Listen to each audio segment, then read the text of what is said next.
Hello friends, இன்றைக்கி வந்து நம்ம இட்லி தோசை மாவு வாங்க மறந்துட்டோம் இல்லைன்னா அந்த டைமில் இன்ஸ்டன்ட் தோசை செய்யலாம். அதுக்கு ஒரு கப்பு அரிசி மாவு எடுத்துக்கலாம், மிக்ஸி ஜார் எடுத்துக்கலாம், ஒரு கப் அரிசி மாவு போட்டுக்கலாம், அரை கப் தயிர் போட்டுக்கலாம், 1/4 கப் கடலை மாவு போட்டுக்கலாம். அப்புறம் பார்த்தீங்கன்னா ஒரு மீடியம் சைஸ் உருளைக்கிழங்கு தோலை உரித்து அதை இந்த மாதிரி கட் பண்ணி வச்சுருக்கேன், அதையும் இதில் போட்டுக்கலாம்.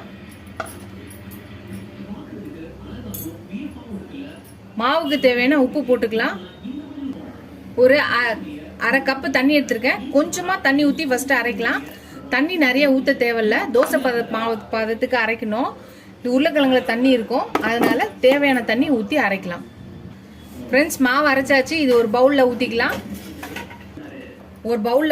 இந்த மாவை. ஃப்ரெண்ட்ஸ், மாவு ஊற்றியாச்சு. இப்போ வந்து ஒரு 1/4 ஸ்பூன் வந்து பேக்கிங் சோடா போட்டுக்கலாம். உங்ககிட்ட பேக்கிங் சோடா இல்லைன்னா ஈனோ இருந்தால் கூட போட்டுக்கலாம். ஒரு 1/4 ஸ்பூன் போட்டுக்கலாம். இப்போ இது எல்லாத்தையும் நல்லா மிக்ஸ் பண்ணிக்கலாம். இன்ஸ்டன்ட் தோசைனால கண்டிப்பாக நீங்கள் பேக்கிங் சோடா போட்டு தான் ஆகணும். ஃப்ரெண்ட்ஸ், நம்மளோட மாவு ரெடி ஆயிடுச்சு. இப்போ நம்மளோட பேன் வச்சுக்கலாம். இல்லை நீங்கள் நார்மலாக யூஸ் பண்ணுற இரும்பு தோசைக்கல்லாக இருந்தாலும் சரி, எண்ணெய் தடவிட்டு மாவை ஊற்றிடலாம். எப்பயும் போல் நம்ம தோசை மாவு ஊற்றுற பதத்தில் ஊற்றிக்கலாம்.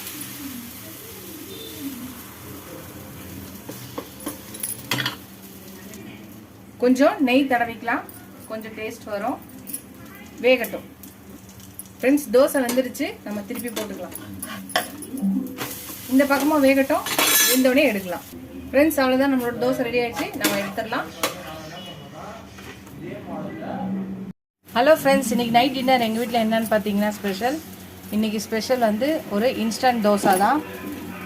டிஃப்ரெண்ட்டாக இருக்கும். ரைஸ் ஃப்ளாரு, பேசன் ஃப்ளார், அப்புறம் பொட்டேட்டோ, கேர்டு, இதுவரையும் போட்டால் ஒரு இன்ஸ்டன்ட் தோசை. நம்ம வீட்டில் இட்லி தோசை மாவு இல்லாதப்ப வாங்க மறந்துருந்தா அந்த சமயத்தில் இந்த தோசை செஞ்சு சாப்பிட்லாம். நான் ரெசிபி இருக்குது போடுறேன், பார்த்துட்டு ட்ரை பண்ணி பார்த்துட்டு எப்படி இருக்குன்னு சொல்லுங்கள்.